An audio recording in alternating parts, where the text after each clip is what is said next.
Hello बच्चों, मेरी पाठशाला में आपका स्वागत है। आज की क्लास में हम चैप्टर 7 कॉन्ग्रुएंस ऑफ ट्रायंगल उसका सेकंड मेथड है SAS मेथड, वो हम समझेंगे। हमने पिछले वीडियो में समझा था कि SSS क्राइटेरियन या प्रतिबंध क्या होता है, ये जांचने के लिए कि क्या दो ट्रायंगल्स कॉन्ग्रुएंट या सर्वांग सम हैं या नहीं। उसमें क्या था कि एक ट्रायंगल की तीनों साइड्स वो बराबर होनी चाहिए to the corresponding sides of another triangle. इसमें क्या है SAS। तो SAS में क्या होता है side angle side. If two sides of a triangle and the angle between them are equal to the two corresponding sides and the angle between them of another triangle then the two triangles are congruent. इसको हम समझ लेते हैं। तो ऐसा हम समझते हैं कि ये एक ट्रायंगल है,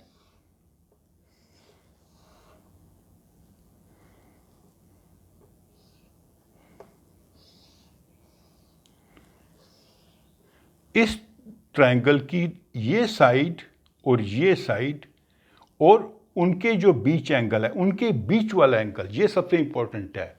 साइड एंगल साइड, ऐसे आप हिंट ले सकते हैं। ये किसके बराबर होना चाहिए? Corresponding sides. इसके कॉरस्पॉन्डिंग साइड ये है, इसके कॉरस्पॉन्डिंग ये है और उसके बीच वाला एंगल अगर ये बराबर हैं, ये इसके बराबर है, ये इसके बराबर है और ये एंगल इस एंगल के बराबर है, तब ये दोनों ट्रायंगल्स कॉन्ग्रुएंट होंगी या सर्वांग सम होंगी। तो इसमें बहुत इंपॉर्टेंट चीज़ है कि कौन सा एंगल लेना है। जो एंगल उन दो साइड्स के बीच का होगा, इस एंगल की हम बात नहीं कर रहे, इसकी बात नहीं कर रहे। जो एंगल दो साइड्स के बीच में होगा, तो कैसी भी शेप हो, हम कुछ और भी शेप बना के देख लेते हैं।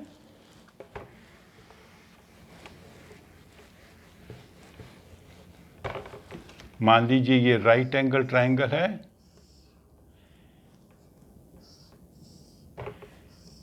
तो ये साइड इसके बराबर है, ये साइड इसके बराबर है और ये वाला एंगल, इन दोनों साइड्स के बीच वाला एंगल जो है वो इसके बराबर है। Two sides and the angle between them, दो साइड्स और उनके बीच का एंगल, कॉरस्पॉन्डिंग साइड्स और उसके बीच का एंगल। तो जब इस चीज़ को आप समझ लेंगे कि एंगल कौन सा है, तो आपको इन क्वेश्चंस को करने में दिक्कत नहीं आएगी। तो एक मैं एग्जाम्पल करके आपको समझाता हूँ, ठीक है। एग्जाम्पल क्या है कि दो ट्रायंगल्स हैं जिनकी एक साइड है AB, वो है 7 सेंटीमीटर, साइड BC है 5 सेंटीमीटर और एंगल B है 50 डिग्री का।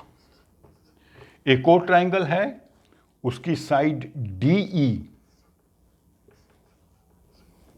वो है 5 सेंटीमीटर और EF वो है 7 सेंटीमीटर और एंगल E वो है 50 डिग्री। तो हमने ये पता लगाना है कि क्या ये ट्रायंगल्स कॉन्ग्रुएंट हैं या सर्वांग सम है। तो बना लेते हैं ट्रायंगल। ये ट्रायंगल बनी ABC, इसको ये 7 सेंटीमीटर है, इसको 5 7 है, इसको ऐसा कर देते हैं थोड़ा छोटा, इससे छोटा होगा ऐसे।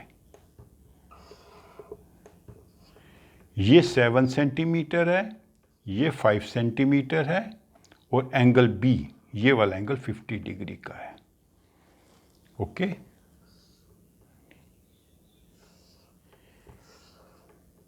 ये DEF, इसमें जो DE है वो 5 सेंटीमीटर है, EF है 7 सेंटीमीटर है और एंगल E 50 का है। तो ऐसे देखने में आपको लगेगा कि ये साइड 7 है, ये 7 है, ये 5 है, ये होनी तो चाहिए, लेकिन इसमें हमें पहले ढूंढना है कि कौन सी साइड किसके कॉरस्पॉन्डिंग है, कौन सा वर्टेक्स किसके कॉरस्पॉन्डिंग है, तब आप इसको जज कर पाओगे। अब देखिए, साइड AB जो है वो 7 सेंटीमीटर है, और यहाँ पे साइड EF 7 सेंटीमीटर है। तो इसको हम कहेंगे ये इसके वो है कॉरस्पॉन्डिंग, ये साइड इसके कॉरस्पॉन्डिंग है। BCB है 5 सेंटीमीटर और EDB है 5 सेंटीमीटर, तो ये इसके कॉरस्पॉन्डिंग हो गई। और साइड AC जो है तीसरी साइड तीसरे के कॉरस्पॉन्डिंग होगी। ये वाली साइड इसके कॉरस्पॉन्डिंग, ये वाली साइड इसके कॉरस्पॉन्डिंग साइड और ये वाली इसके कॉरस्पॉन्डिंग साइड। अब वर्टिसेस को भी देख लेते हैं। वर्टेक्स A जो है वो कहाँ पे ख़त्म हो रहा है? ये जो लाइन सेगमेंट है BA उसके एंड पॉइंट पे है। तो यहाँ पर 7 सेंटीमीटर वाली ये लाइन है, तो इसका एंड पॉइंट है F है। तो जो वर्टेक्स A है वो वर्टेक्स A के कॉरस्पॉन्डिंग है, F और A कॉरस्पॉन्डिंग है। क्यों? क्योंकि इस लाइन सेगमेंट का यहाँ ख़त्म हो रहा है, ये लाइन सेगमेंट यहाँ ख़त्म हो रहा है, तो ये वर्टेक्स दोनों कॉरस्पॉन्डिंग हो गए। B दोनों लाइन सेगमेंट के कॉर्नर पे है, तो E के हो गया कॉरस्पॉन्डिंग, क्योंकि दोनों लाइन सेगमेंट जहाँ मिल रहे हैं, दोनों लाइन सेगमेंट जहाँ मिल रहे हैं, ये 5 का ये 7 का, ये 5 का 7 है। ठीक है। और तीसरा वर्टेक्स तीसरे के बराबर हो गया, कॉरस्पॉन्डिंग हो गया, C का कॉरस्पॉन्डिंग हो गया D। ठीक है। तो ये हमने ढूंढ लिया इन दो ट्रायंगल्स में कॉरस्पॉन्डिंग साइड्स कौन सी हैं और कॉरस्पॉन्डिंग वर्टिसेस कौन से हैं। अब देखिए, ये जो कॉरस्पॉन्डिंग साइड है AB और EF दोनों की लंबाई 7 सेंटीमीटर है, तो ये बराबर है। AB is equal to EF। BC 5 centimetre का है और EDB 5 सेंटीमीटर का है, तो दो कॉरस्पॉन्डिंग साइड्स बराबर हैं। इसके कॉरस्पॉन्डिंग ये है, इसके कॉरस्पॉन्डिंग ये है, दोनों कॉरस्पॉन्डिंग साइड्स बराबर हैं। और एंगल जो B है वो एंगल E के बराबर है, क्योंकि दोनों 50 डिग्री के हैं। तो SAS दो साइड और एंगल, दो साइड और बीच का एंगल वो बराबर है, तो दोनों ट्रायंगल्स कॉन्ग्रुएंट हैं। तो इसको लिखेंगे कैसे? इसको लिखना यहां से हमने लेना है, ट्रायंगल ABC जिस सीक्वेंस में वो कॉरस्पॉन्डिंग है वही लिखना पड़ेगा। ट्रायंगल FED, तो इनको लिखेंगे कॉन्ग्रुएंट है, ये कॉन्ग्रुएंस का निशान है। तो ये ट्रायंगल का जब नाम लिखना है तो हमने जो वर्टिसेस उसी ऑर्डर में देने हैं जिस ऑर्डर में वो कॉरस्पॉन्डिंग है, ABCFED, ऐसे नाम देना है हमने।